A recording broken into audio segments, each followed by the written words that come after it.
Hello everyone, welcome back to my channel. ఇవాల్టి వీడియోలో కమ్మగా ఉండే కొబ్బరి పాలతోటి రసాన్ని ఎలా ప్రిపేర్ చేసుకోవాలో ఇప్పుడు మీతో షేర్ చేసుకోబోతున్నాను. కొబ్బరి పాలతో రసాన్ని ఎప్పుడైనా ట్రై చేశారా? ట్రై చేయకపోతే ఒకసారి ఇలా ట్రై చేయండి. చాలా అంటే చాలా కమ్మగా ఉంటుంది. చాలా అంటే చాలా సింపుల్గా ప్రిపేర్ చేసుకోవచ్చు అండ్ అలాగే చాలా హెల్దీ కూడా. సో ఇక అస్సలు లేట్ చేయకుండా ప్రాసెస్లోకి వెళ్ళిపోదామా? దీనికోసం ఫస్ట్ అయితే పచ్చి కొబ్బరిని చిన్న చిన్న పీసెస్గా కట్ చేసుకొని ఒక మిక్సర్ జార్లో యాడ్ చేసుకొని కొంచెం వాటర్ని కూడా యాడ్ చేసుకొని ఫైన్గా గ్రైండ్ చేసుకోవాలి. సో ఇలా మిక్సీ పట్టుకున్నటువంటి ఈ కొబ్బరిని స్ట్రైన్ చేసుకోవాలన్నమాట. సో ఇలా కొబ్బరి పాలను అయితే ప్రిపేర్ చేసుకోవాలి.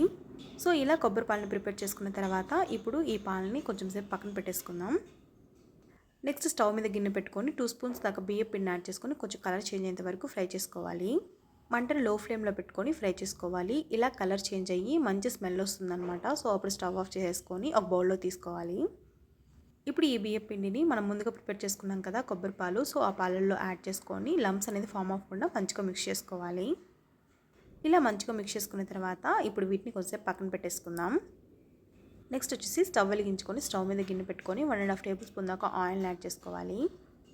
ఆయిల్ కొంచెం హీట్ అయిన తర్వాత జీలకర్ర, తాలింపు గింజలు, పచ్చిమిర్చి, ఆనియన్స్ని యాడ్ చేసుకొని ఆనియన్స్ పచ్చివాసన పోయేంత వరకు ఫ్రై చేసుకోవాలి. తర్వాత కరివేపాకు, ఎండుమిర్చిని కూడా యాడ్ చేసుకొని ఫ్రై చేసుకోవాలి. ఇలా ఆనియన్స్ అంతా పచ్చివాసన పోయేంత వరకు ఫ్రై చేసుకున్న తర్వాత ఒక మీడియం సైజ్ టమాటోని కూడా చిన్న చిన్న పీసెస్గా కట్ చేసుకొని టమాటో పీసెస్ని యాడ్ చేసుకోవాలి. ఇప్పుడు ఈ టమాటో పీసెస్ అంతా మంచిగా మగ్గేంత వరకు ఫ్రై చేసుకోవాలి. ఇప్పుడు ఈ టమాటోస్ మంచిగా మగ్గిన తర్వాత టేస్ట్కి సరిపడిన సాల్ట్, 1 పించ్ దాకా పసుపు, స్పైసీనెస్కి తగినంత కారం యాడ్ చేసుకొని ఒకసారి మంచిగా మిక్స్ చేసుకోవాలి. ఇలా స్పైసెస్ అన్నీ మంచిగా మిక్స్ చేసుకున్న తర్వాత మనం ముందుగా ప్రిపేర్ చేసుకున్నటువంటి కొబ్బరి పాలు ఏవైతే ఉన్నాయో సో ఆ పాలను యాడ్ చేసుకోవాలి. ఇలా కొబ్బరి పాలన్నింటినీ యాడ్ చేసుకున్న తర్వాత తగినన్ని వాటర్ని కూడా యాడ్ చేసుకొని ఒకసారి మంచిగా మిక్స్ చేసుకోవాలి. ఇలా తగినన్ని వాటర్ని యాడ్ చేసుకున్న తర్వాత 1/2 టేబుల్ స్పూన్ దాకా ధనియాల పౌడర్, 1/2 టేబుల్ స్పూన్ దాకా పెప్పర్ పౌడర్ని కూడా యాడ్ చేసుకొని ఒకసారి మంచిగా మిక్స్ చేసుకోవాలి.